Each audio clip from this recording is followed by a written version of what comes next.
মূল্যবান বক্তব্য রাখার জন্য জনাব জি, তারেক রহমান। ধন্যবাদ। বিসমিল্লাহির রহমানির রহিম। আজকের এই কর্মশালায় উপস্থিত মুন্সিগঞ্জ, মানিকগঞ্জ এবং নরসিংদী জেলার বিএনপি সহ সকল পর্যায়ের অঙ্গ সহযোগী সংগঠনের নেতৃবৃন্দ, সহকর্মীবৃন্দ এবং মঞ্চে 3 জেলায় উপস্থিত মঞ্চে আলোচকবৃন্দ, আসসালামু আলাইকুম। দেখুন, আহ, আমাদের অ্যানি একটু আগে আমার নাম বলার সাথে সাথে বললো যে গুরুত্বপূর্ণ বক্তব্য রাখবো। হ্যাঁ, গুরুত্বপূর্ণ। তবে আমি মনে করি আজকে আপনারা সারাদিন এই 3 জেলার 3,000 মানুষ আপনারা সারাদিন যেই আলোচনাগুলো করেছেন, যেই আলাপ আলোচনা করেছেন, যা জেনেছেন, যা শুনেছেন, যা বুঝেছেন, পুরো বিষয়টি গুরুত্বপূর্ণ। সম্পূর্ণ পুরো বিষয়টি গুরুত্বপূর্ণ। আমাকে যে জিজ্ঞেস করেছেন, কিছু কিছু সহকর্মী আমাকে জিজ্ঞেস করেছেন, সেই বিষয়গুলো গুরুত্বপূর্ণ। প্রত্যেকটি বিষয় কেন গুরুত্বপূর্ণ? এই বিষয়গুলো এই জন্য গুরুত্বপূর্ণ যে এই বিষয়গুলো আমাদের একজন রাজনৈতিক কর্মী বা একটি রাজনৈতিক দল হিসেবে আমাদের মূল সাবজেক্ট কারা? মূল সাবজেক্ট হচ্ছে এই বাংলাদেশের জনগণ। আমরা সেই জনগণকে নিয়ে সারাদিন আজকে আলোচনা করেছি। অর্থাৎ জনগণের ভিতরে বিভিন্ন শ্রেণী আছে। কৃষক আছে, ছাত্র আছে, শ্রমজীবী মানুষ আছে, নারীরা আছেন। কাজেই বিভিন্ন শ্রেণী পেশার মানুষের কে নিয়ে আমরা আলাপ করেছি যে তাদেরকে কিভাবে আমরা একটু বেটার অবস্থায় নিয়ে যেতে পারবো, একটু ভালো অবস্থায় নিয়ে যেতে পারবো। আমার কাছে মনে হয় একজন রাজনৈতিক কর্মী হিসেবে এর থেকে বড় গুরুত্বপূর্ণ ইম্পর্টেন্ট বিষয় আর কিছু নেই। অর্থাৎ আমি আমার মানুষের বেটারমেন্টের জন্য কিছু চিন্তা করছি। সহকর্মীবৃন্দ, এখন এই যে আহ, আপনারা যেই কথাগুলো আমাকে বলেছেন বা আমি আসার আগে আলোচকবৃন্দ যারা আছে তাদের সাথে বলেছেন, কেন বলেছেন? আপনাদের কিছু জিজ্ঞাসা থাকলে তাদের জিজ্ঞেস করেছেন, আমি আসার পরে আমাকে কেউ কেউ জিজ্ঞাসা করেছেন, নিজেরা আলোচনা করেছেন। কেন করেছেন এই সারাদিন এই কাজগুলো? কারণ ওই যে বললাম, গুরুত্বপূর্ণ। আপনারা যখন ফিরে যান, আপনাদের এলাকায় ফিরে যান, এই জিনিসগুলো কিন্তু মানুষও আপনাদের কাছে জানতে চায়। জানতে চায় না আপনাদের কাছে? বিভিন্ন বিষয়ে জানতে চায়। একজন শিক্ষক, উনি প্রশ্ন করেছেন ওনার সহকর্মীদের ব্যাপারে, অর্থাৎ শিক্ষার সাথে যারা জড়িত। একজন নারী উদ্যোক্তাদের ব্যাপারে জিজ্ঞেস করেছেন। নিশ্চয়ই তাকে জিজ্ঞেস করে, অন্য নারীরা, ছোট ছোট উদ্যোক্তা যারা আছে তারা জিজ্ঞেস করে, "আচ্ছা, তোমাদের দল সরকার গঠন করলে কি করবে আমাদের জন্য?" কৃষক যে বা শিক্ষক যে জিজ্ঞেস করেছেন, কি করবে আমাদের জন্য? অর্থাৎ আমাদের পুরা চিন্তা ভাবনা, উঠা বসা সবকিছু এই দেশের মানুষকে ঘিরে, এই দেশকে ঘিরে। আমাদের যারা চিকিৎসক এখানে, একজন চিকিৎসক, নারী চিকিৎসক জিজ্ঞেস করেছেন দেশের মানুষের স্বাস্থ্যের ব্যাপারে। অর্থাৎ দেশের মানুষের স্বাস্থ্য নিয়ে আমরা চিন্তিত। প্রিয় সহকর্মীবৃন্দ, এখানে আমাদের একজন জেলার সভাপতি বলেছেন যে এই আলোচনা যদি আমরা শুধু এই ঘরগুলো, এই প্যান্ডেল, এই ঘরের মধ্যে রেখে দিই তাহলে কোনো লাভ হবে না। কিন্তু আপনারা আজকে সারাদিন প্রায় 8-10 ঘন্টা সময় এখানে ব্যয় করেছেন, এই যে বসে থেকেছেন, শুনেছেন, বলছেন, এটাতে কিন্তু একটা এনার্জি লেগেছে। আপনারা এখানে এসেছেন, আসার সময় অর্থ খরচ হয়েছে, বাসে ট্রেনে যেভাবেই আসেন না কেন, রিক্সা সিএনজিতে আসেন না কেন, অর্থ খরচ হয়েছে। এই যে এত কিছু ব্যয় করলেন কেন? বোঝার জন্য, জানার জন্য। এবং গিয়ে এটি আমরা মানুষকে বলবো, আমাদের যে মূল সাবজেক্ট মানুষ, তাদেরকে বলতে হবে। প্রিয় সহকর্মীবৃন্দ, আমার মনে হয় একটি কথা বোধহয় আমরা এখানে বোধহয় আলোচনা করাটা ভালো।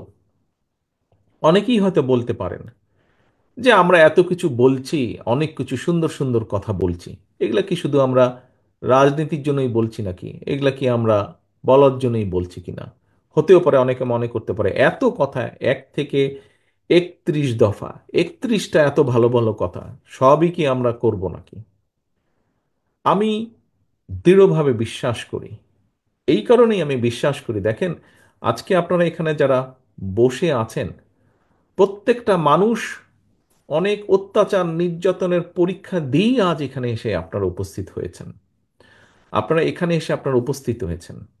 আপনারা বিভিন্নভাবে মানুষকে প্রতিনিধিত্ব করেই কিন্তু আজ এখানে উপস্থিত হয়েছেন। এই যে আপনি আসার পরে যে আপনাকে একটা কার্ড দেওয়া হয়েছে, যেটি আপনার গলায় ঝুলছে, এখানে আপনার নাম এবং নামের পাশে একটি পদ লেখা আছে। এই পদে আসতে কিন্তু আপনার অনেক সময় লেগেছে, এই পদে আসতে আপনাকে কষ্ট করতে হয়েছে, আপনাকে বিভিন্ন পরীক্ষা দিতে হয়েছে। সেটি সাংগঠনিক পরীক্ষাই হোক, সেটি রাজনৈতিক পরীক্ষাই হোক, কম বেশি পরীক্ষা দিয়ে আপনাকে আজকে এই পর্যায়ে এসে দাঁড়াতে হয়েছে। অর্থাৎ আপনি একটা দায়িত্ব, একটা কর্তব্যের পালনের মাধ্যমেই এখানে এসেছেন। এখন প্রিয় সহকর্মীবৃন্দ, যেহেতু আপনি এখানে একটি পরিচয় এসেছেন, একটি দায়িত্বশীল পদ নিয়ে আপনি এখানে এসেছেন এবং আজকে সারাদিন এখানে যোগদান করেছেন, জেনেছেন, কাজেই আমাদের যে মূল সাবজেক্ট, তাদের কাছে আমাদের যেতে হবে। তাদের কাছে গিয়ে তাদেরকে বলতে হবে জনগণকে যে আমরা এই করব। বলতেই পারে কেউ যে এতগুলো 31টা দফা করবেন, আপনারা এত কথা বলছেন, এগুলো কি বলার জন্য? দেখুন, আমরা যে বলার জন্য বলছি না, আমরা যে এই কাজগুলো করার জন্যই করছি, তার অনেকগুলো কারণ, উদাহরণ আছে। বিএনপি তো এই দেশে খাল খননের মাধ্যমে পানির সমস্যা যেরকম সমাধান করেছিল, একই সাথে খাদ্য উৎপাদন দ্বিগুণ করেছিল, করিনি আমরা? বিএনপি তো এই দেশ থেকে খাদ্য রফতানি করেছিল, করিনি আমরা? বিএনপি তো বিএনপি তো দেশের নারীদেরকে শিক্ষিত করার জন্য ইন্টারমিডিয়েট ডিগ্রি পর্যন্ত পড়ালেখা ফ্রি করে দিয়েছিল। বিএনপি তো এই দেশের এই দেশের ভবিষ্যৎ প্রজন্মকে শিক্ষিত করার জন্য, শিক্ষাকে উৎসাহিত করার জন্য শিক্ষার বিনিময়ে খাদ্য কর্মসূচি শুরু করেছিল। আজকে বাংলাদেশে বড় দুটো যেই সরকারই আসে, সেই নিশিরাতের সরকারই হোক, অন্তর্বর্তীকালীন সরকারই হোক, যেই দুইটি সাবজেক্ট নিয়ে বড়াই করে, একটি হচ্ছে প্রবাসী বা প্রবাসীদের রেমিটেন্স, আরেকটি হচ্ছে গার্মেন্ট শিল্প। দুটিই তো বিএনপি করেছিল এই দেশের স্বার্থে, এই দেশের মানুষের স্বার্থে। এই যে যেই স্বৈরাচার পালিয়ে গেছে দেশ থেকে, এরা যখন 96 সালে ক্ষমতায় আসলো, সেই সময় এসে তারা সংসদে দাঁড়িয়ে বলতে বাধ্য হয়েছিল যে 91 সালের বিএনপি সরকারের সময়, দেশনেত্রী খালেদা জিয়ার বিএনপি সরকারের সময় দেশে 80,000, ছোট বড় 80,000 কলকারখানা স্থাপিত হয়েছিল। সেটা তো বিএনপির সময় হয়েছিল। আমাদের সময়ই আমাদের সময় তো আমাদের বিরুদ্ধে সংবাদপত্র কত কি লিখেছে। আমাদের সময় সংবাদপত্র আমার বিরুদ্ধে, ম্যাডামের বিরুদ্ধে, দলের বিরুদ্ধে, দলের বহু নেতাকর্মীর বিরুদ্ধে লিখেছে। কিন্তু আমরা বলেছি যে আমরা বাক স্বাধীনতায় বিশ্বাস করি। যখন আমরা এর আগে দেশ পরিচালনা ছিলাম, আমাদের সময় তো পত্রিকার সম্পাদকদের বিরুদ্ধে শত শত মামলা হয়নি, যেমন আমাদের বিরুদ্ধে, আমাদের নেতাকর্মীদের বিরুদ্ধে হয়েছে। একইভাবে যদি বলতে হয়, কোথায় আমরা যখন দেশ পরিচালনার দায়িত্বে ছিলাম, তখন কি গুম খুন হয়েছিল? আমাদের স্থায়ী কমিটির সদস্য জনাব সালাউদ্দিন আহমেদকে ধরে নিয়ে সীমান্তের ওপারে ফেলে দেখা হয়েছে। আমাদের ইলিয়াস আলী সংসদ সদস্য সহ আমাদের শত শত নেতাকর্মীকে গুম করা হয়েছে, খুন করা হয়েছে। কোথায়? বিএনপির সময় কি এরকম হয়েছে? বিএনপির সময় তো এরকম হয়নি। কারণ আমরা গণতন্ত্রে বিশ্বাস করি, আমরা বাক স্বাধীনতায় বিশ্বাস করি। আমরা অতীতে এই কাজগুলো করে এসেছি। অতীতে যেহেতু আমরা এই কাজগুলো করে এসেছি, শিক্ষার জন্য কাজ করে এসেছি আমরা, প্রমাণ আছে। খাদ্য উৎপাদনের জন্য কৃষকদের জন্য কাজ করে এসেছি, প্রমাণ আছে অতীতে। আমরা দেশের নারীদের স্বাধীনতার জন্য কাজ করেছি, তার প্রমাণ আছে। দেশের শিল্প উৎপাদন বাড়ানোর জন্য শিল্প প্রতিষ্ঠা করা হয়েছে বিএনপি সরকারের সময়, তার প্রমাণ আছে। যেহেতু আমরা অতীতে, আমরা যখন দায়িত্ব পেয়েছি, আমরা ভালো কাজ করার চেষ্টা করেছিও বহুলাংশে, তার প্রমাণ আছে। এবং এটিই প্রমাণ করে যে ভবিষ্যতে আমরা সুযোগ পেলে ইনশাল্লাহ আমরা এই 31 দফা পর্যায়ক্রমিকভাবে বাস্তবায়ন করব। এখন প্রিয় সহকর্মীবৃন্দ, এখন প্রিয় সহকর্মীবৃন্দ, এই 31 দফা বাস্তবায়নে আমাদেরকে সবচেয়ে বেশি সহযোগিতা কে করবে বলে আপনাদের কাছে আমার জিজ্ঞাসা, কে করবে বলে আপনারা মনে করেন? কে করবে? বাংলাদেশের জনগণ। আমরা যদি 31 দফা, যাই 31টা দফা নিয়ে আপনারা আজকে সারাদিন আলোচনা করলেন, বাই দ্য ওয়ে এখানে আরেকটি কথা বলি, এই 31 দফা কিন্তু শুধু বিএনপির কথা নয়। বিএনপি প্রথমে 27 দফা দিয়েছিল, পরবর্তীতে বাংলাদেশের যে রাজনৈতিক দলগুলো, যতগুলি রাজনৈতিক দল আমাদের সাথে যুগপৎ আন্দোলনের সংগ্রামে ছিলেন এই স্বৈরাচারকে বিদায় করার ক্ষেত্রে, পরবর্তীতে আমরা সবগুলো রাজনৈতিক দলের সাথে আলোচনা করেছি এবং তাদের কম বেশি সম্মিলিত একটি মতামতের প্রতিফলন হচ্ছে এই 31 দফা। তো এখন প্রিয় সহকর্মীবৃন্দ, এই 31 দফাকে যদি বাস্তবায়ন করতে হয়, এই 31 দফা নিয়ে আপনারা আজকে সারা দিন আলোচনা করেছেন। 31 দফার মধ্যে আমরা আগেও বলেছি এই 31 দফাই শেষ না। কোনো ব্যক্তি, কোনো সংস্থা, কোনো সংগঠন, কোনো দল যদি 31 দফার বাইরেও কোনো কিছু ভালো দেন, কোনো প্রস্তাবনা ভালো দেন, কোনো কিছু ভালো উপস্থাপন করেন যেটি মনে হবে যে দেশের মানুষের জন্য সাহায্য করবে, আমরা অবশ্যই সেটিকে গ্রহণ করবো। এটি ওপেন ব্যাপার, এটি কোনো ধর্মীয় গ্রন্থ না যে এটি একদম 31 দফায় এসে ফিক্সড হয়ে গেল। এটি যদি অন্য বেটার কিছু থাকে অবশ্যই আমরা গ্রহণ করব। আমাদের দফার মধ্যেও কোনো দফা আছে যেটিকে একটু পরিবর্তন করলে যদি বেটার হয়, এরকম যদি কেউ প্রস্তাবনা দেন, আমি সেটিকেও গ্রহণ করব। কিন্তু বিষয় হচ্ছে এই 31 দফাকে যদি বাস্তবায়ন করতে হয়, এই 31 দফা নিয়ে আপনারা সারাদিন যে আলোচনা করলেন, আপনাদের কম বেশি আপনারা তো দেখেছেন গত 8-10 ঘন্টা আপনারা এখানে বসে আছেন, নিশ্চয়ই প্রত্যেকটা পেজ আপনারা উল্টিয়েছেন, উল্টিয়েছেন না আপনারা? প্রত্যেকের হাতে আপনাদেরকে যে ফাইল দেওয়া আছে তার মধ্যে কিন্তু এই ছোট বইটি আছে, এবং আপনারা কম বেশি দেখেছেন আলোচনার ফাঁকে ফাঁকে। আপনাদের কি মনে হয় যে 31 দফা যদি বাস্তবায়িত হয়, তাহলে কিছু হলেও দেশের যে চিত্র, যে হতাশামূলক চিত্র এখন আমরা দেখতে পাই, সেটি পরিবর্তিত হবে, একটি হলেও দেশ বেটার হবে? আপনারা কি এর সাথে একমত? আপনারা কি একমত এর সাথে? আপনাদের কথা তো শুনতে পাচ্ছি না, হাত তুললে আমি বুঝবো যে আপনারা একমত, যে আপনারা যদি হাত তুলেন। ধন্যবাদ। আমি দেখছি 3টা জেলার সকল নেতৃবৃন্দ হাত তুলেছেন। তাহলে সহকর্মীবৃন্দ, আপনারা যদি মনে করেন এই 31 দফার কাজ আমরা শুরু করলে, আমরা যখন ইনশাল্লাহ সুযোগ পাবো, আল্লাহ রহমতে দেশের মানুষের সমর্থন নিয়ে আমরা সরকার গঠনের সুযোগ পেলে, আমরা 31 দফা নিয়ে যখন কাজ শুরু করব, তাহলে আমরা অবশ্যই একটি পরিবর্তন, ভালো পরিবর্তন দেখব, যা জনগণের পক্ষে যাবে, যা দেশের পক্ষে যাবে। কিন্তু ঘুরে ওই এক জায়গায়, এই 31 দফা আমরা তখনই বাস্তবায়ন করতে পারবো যখন আমরা দেশের মানুষের সমর্থন পাব আমাদের পক্ষে, 31 দফার পক্ষে। এখন তাহলে এই 31 দফা যদি আপনারা মনে করেন বাস্তবায়ন করা উচিত, আপনারা কি মনে করেন উচিত? আচ্ছা, ধন্যবাদ। যদি আপনারা মনে করেন, আমি ধরে নিচ্ছি সবাই সিনসিয়ারলি বলছেন যে উচিত, সবাই সিনসিয়ারলি অনেস্টলি বলছেন আপনারা, আমি এটা ধরে নিচ্ছি। আচ্ছা, যদি আপনারা মনে করেন, তাহলে আমাদের যে মূল সাবজেক্ট, যাদের সহযোগিতা ছাড়া আমরা 21 দফা বাস্তবায়ন করতে পারবো না, সেই জনগণ, এই জনগণের কাছে আপনাদেরকে যেতে হবে। আপনাদেরকে যে কোনো মূল্যে জনগণের কাছে যেতে হবে। ছোটবেলায় স্কুলে যখন যেতাম, স্কুলে যখন পড়তাম, তো তখন তো সেই সময় 5 টাকা অনেক টাকা, বিশাল কিছু। 5 টাকা, ওই 4 টাকা 5 টাকা, 1 টাকার জন্য 1 টাকা দিয়ে অনেক 100 বিস্কুট পাওয়া যেত একসময়, আমরা যখন স্কুলে ছিলাম একদম। তো এখন ওই 1 টাকা 2 টাকার জন্য কিন্তু অনেক সময় বায়না ধরতাম স্কুলে টিফিনের সময়, ক্যান্টিনে গিয়ে কিছু কিনে খাবো, তখন কিনে খাওয়া, বন্ধু বান্ধবকে একটু দেওয়া, এটা একটা বাহাদুরির ব্যাপার ছিল। কিন্তু ওই 1 টাকা 2 টাকার আদায় করার জন্য মায়ের পিছে বনবন বনবন বনবন করে সারাটা দিন ঘুরতে হতো 1 টাকা 2 টাকার জন্য।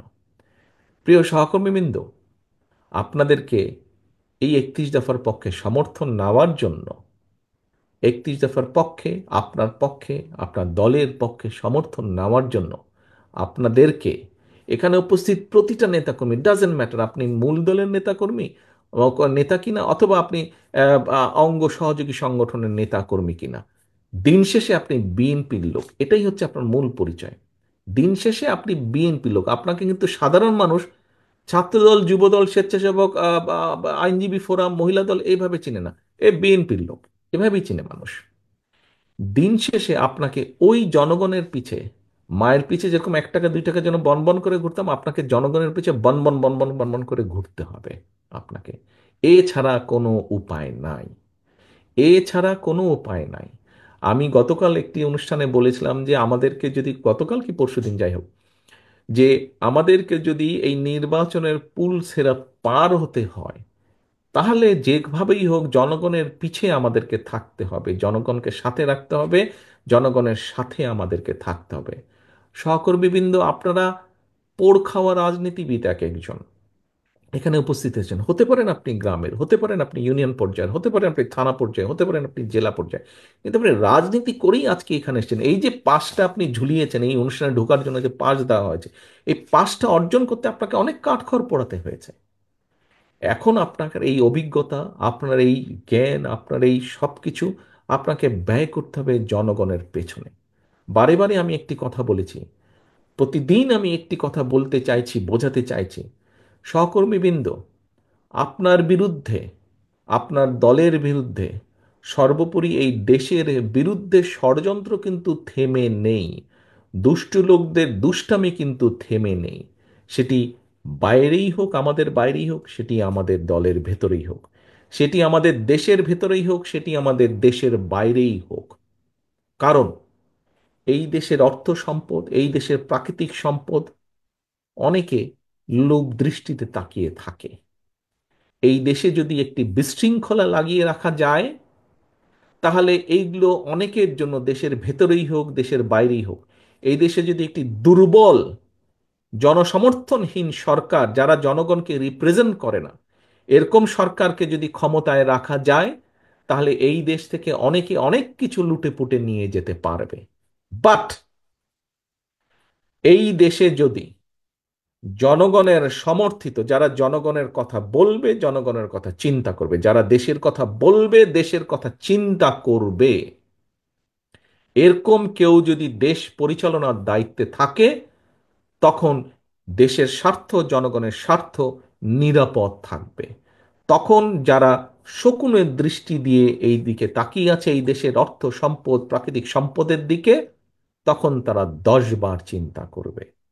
কাজেই প্রিয় সহকর্মীবৃন্দ, ষড়যন্ত্র যেহেতু থেমে নেই, আপনারা গণতন্ত্রের জন্য যুদ্ধ করেছেন, লড়াই করেছেন, সংগ্রাম করেছেন, হত্যার শিকার হয়েছেন, জেল জুলুমের শিকার হয়েছেন, গায়েবী মামলার শিকার হয়েছেন, দিনের পর দিন পালিয়ে থাকতে হয়েছে, জঙ্গলে থাকতে হয়েছে, ধান খেতে আপনাদেরকে থাকতে হয়েছে অত্যাচার নির্যাতনের কারণে। আপনারা সেই পরীক্ষা দিয়ে পার হয়ে এসেছেন। সামনে পরীক্ষা কিন্তু শেষ হয়ে যায়নি, সামনে পরীক্ষা আরও আছে। এটি এমন একটি যুদ্ধ, এটি জনগণের পক্ষের যুদ্ধ, এটি গণতন্ত্রের পক্ষের যুদ্ধ, এটি স্বাধীনতা সার্বভৌমত্বের পক্ষের যুদ্ধ। এই যুদ্ধে যদি জয়ী থাকতে হয়, অনবরত আমাদেরকে সংগ্রাম চালিয়ে যেতে হবে। আমাদের সংগ্রাম ছিল 5 তারিখের আগে পর্যন্ত, আমাদের সংগ্রাম ছিল স্বৈরাচারের পতন, স্বৈরাচারকে সরিয়ে দেওয়া, স্বৈরাচারকে ফেলে দেওয়া। আলহামদুলিল্লাহ, আল্লাহর রহমতে বাংলাদেশের মানুষের সমর্থনে, বাংলাদেশের মানুষের দল মত নির্বিশেষে, শ্রেণী পেশা নির্বিশেষে, সকল মানুষের অংশগ্রহণের মাধ্যমে আমরা সক্ষম হয়েছে, এই দেশের মানুষ সক্ষম হয়েছে খেদিয়ে দিতে, বিদায় করে দিতে, পালিয়ে যেতে বাধ্য করেছে দেশের মানুষ স্বৈরাচারকে। এখন সংগ্রাম, দেশের স্বাধীনতা রক্ষার সংগ্রাম, সার্বভৌমত্ব রক্ষার সংগ্রাম, একই সাথে দেশ গড়ার সংগ্রাম শুরু হয়েছে। এই দেশের মানুষের রাজনৈতিক অধিকার, রাজনৈতিকভাবে দেশের মানুষকে অধিকার ফিরিয়ে দেওয়া, একই সাথে, একই সাথে এই দেশের মানুষের অর্থনৈতিক ভিত্তিকে মজবুত করার যে সংগ্রাম, সেই সংগ্রাম শুরু হয়েছে। এবং এই সংগ্রামকে নেতৃত্ব দিতে পারবেন একমাত্র আপনারা, অর্থাৎ বিএনপি নেতৃত্ব দিতে পারবে। কারণ এই দেশে বহুদলীয় গণতন্ত্র বলতে যা বুঝায়, গণতন্ত্র বলতে যা বোঝায়, সংসদীয় গণতন্ত্র বলতে যা বোঝায়, নারীদের অধিকার বলতে যা বোঝায়, মানুষের অধিকার বলতে যা বোঝায়, এক বাক্যে অতীত ঘাটলে দেখা যায় বিএনপি সবসময় সেটিকে নিশ্চিত করার সর্বোচ্চ চেষ্টা করেছে। কাজেই প্রিয় সহকর্মীবৃন্দ, মানুষ, দেশ আপনাদের দিকে তাকিয়ে আছে। আপনাদেরকে শুধু এই আজকে সারাদিন এখানে আসলেন, তারপরে চলে গেলেন, ভুলে গেলেন, আপনি শেষ হয়ে গেলেন। দয়া করে এই কাজটি করবেন না। আপনার কাঁধে অনেক দায়িত্ব, কর্তব্য। আপনি বাংলাদেশ জাতীয়তাবাদী দলের একজন নেতা, একজন কর্মী। আপনার কাঁধে অনেক দায়িত্ব। আপনি সেই দলের কর্মী, যেই দলের নেতা এই দেশের স্বাধীনতার ডাক দিয়ে শুধু ঘরে বসে থাকেননি, যুদ্ধ করেছেন। যেই দেশে আপনি সেই দলের নেতা, তার কর্মী আপনি, যেই মানুষটি যখন দায়িত্ব পেয়েছেন, কোদাল হাতে খাল খননের মাধ্যমে এই দেশের উন্নয়নকে সামনের দিকে এগিয়ে নিয়ে গেছেন, দেশের উৎপাদনকে বৃদ্ধি করেছেন, আপনি সেই দলের কর্মী। আপনি সেই দলের কর্মী। আপনার নেত্রী সেই, যে শত বাধা বিপত্তি অতিক্রম করে, শত নির্যাতনের মুখেও জেল জুলুম অত্যাচারের মুখেও যে আপোষ করেনি, সেই আপোষী নেত্রীর কর্মী আপনি। কাজেই আপনাকে সেভাবে নিজেকে প্রস্তুত করতে হবে। আপনাকে নিজেকে প্রস্তুত করতে হবে। নিজেকে এমন কোনো কাজ করা থেকে বিরত থাকতে হবে যেখানে আপনি নিজেকে হালকা করে ফেলবেন, ছোট করে ফেলবেন, মূল্যহীন করে ফেলবেন। আপনি একজন মূল্যবান মানুষ, কারণ আপনি বিএনপির নেতা। প্রিয় সহকর্মীবৃন্দ, আসুন, আজকে আমরা 31 দফা নিয়ে আলোচনা করেছি, জেনেছি, বুঝেছি। এটি আমাদেরকে মানুষের কাছে নিয়ে যেতে বা মানুষকে বোঝাতে হবে। একই সাথে আমাদেরকে এখন প্রস্তুত হতে হবে, প্রত্যেককে নিজেকে প্রস্তুত করতে হবে এই 31 দফা বাস্তবায়নের জন্য। 31 দফা বাস্তবায়নের জন্য। আজ আপনি ওখানে বসে আছেন, আমি এখানে বসে আছি, আমরা এই দুনিয়াতে আছি, এই দেশে আছি। দুদিন পরে তো আমরা থাকবো না। কে থাকবে? আমাদের ভবিষ্যৎ প্রজন্ম থাকবে, আমাদের সন্তানেরা থাকবে। গার্জিয়ান হিসাবে আপনার দায়িত্ব আপনার ভবিষ্যৎ প্রজন্ম, আপনার সন্তানের জন্য। আপনার সন্তান বলতে শুধু নিজের সন্তান বোঝাচ্ছি না, আপনার সন্তান বলতে আপনার সন্তানের বয়সী বাংলাদেশের সকল ভবিষ্যৎ প্রজন্মকে বোঝাচ্ছি। তাদের জন্য একটি নিরাপদ, রাজনৈতিকভাবে, অর্থনৈতিকভাবে একটি নিরাপদ বাংলাদেশ গড়ে তুলতে হবে। আপনাদেরকে, আমাদের সকলকে গড়ে তুলতে হবে। আসুন আমরা নিজেদেরকে তার জন্য প্রস্তুত করি। সহকর্মীবৃন্দ, এই প্রস্তুতি কিন্তু খুব সহজ ব্যাপার নয়। এই প্রস্তুতি অত্যন্ত কঠিনভাবে প্রস্তুতে, এটা অনেক কঠিন কাজ। কাজেই সেই কঠিন কাজটি জন্য আমাদেরকে প্রস্তুত হতে হবে। আমি দৃঢ়ভাবে বিশ্বাস করি বাংলাদেশ জাতীয়তাবাদী দলের প্রত্যেকটি নেতা কর্মী এই দায়িত্ব পালনে প্রস্তুত। এটি আমার বিশ্বাস। এখন এটি হচ্ছে প্রমাণের বিষয়। প্রমাণ আপনাদেরকে করতে হবে।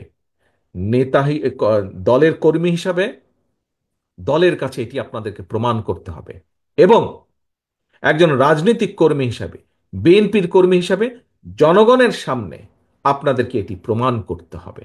কাজে আসুন আমরা প্রস্তুত হই দেশ গঠনের জন্য।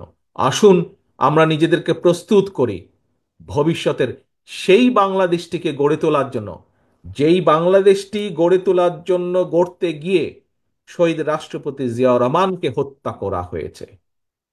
যেই বাংলাদেশটিকে, জনগণের প্রত্যাশিত যেই বাংলাদেশটি থেকে গড়তে গিয়ে দেশনেত্রী খালেদা জিয়াকে মৃত্যুর মুখ থেকে ফিরে আসতে হয়েছে, তার বিরুদ্ধে ষড়যন্ত্র হয়েছে, তাকে হত্যার পর্যন্ত প্রচেষ্টা করা হয়েছে। আমরা এত কিছুতেও দমিনি। আসুন আমরা সকলে ঐক্যবদ্ধ থাকলে, আমরা নিজেদেরকে সংযত রাখতে সক্ষম হলে, অবশ্যই আমরা শহীদ জিয়ার, খালেদা জিয়ার, সর্বোপরি বাংলাদেশের জনগণের সেই প্রত্যাশিত বাংলাদেশ গড়তে আমরা সক্ষম হব ইনশাল্লাহ। আর সেই প্রত্যাশা রেখে, সেই প্রতিজ্ঞা নিয়ে আজকে আমি আমার বক্তব্য শেষ করছি। আল্লাহ হাফেজ। বাংলাদেশ জিন্দাবাদ। বাংলাদেশ জাতীয়তাবাদী দল জিন্দাবাদ।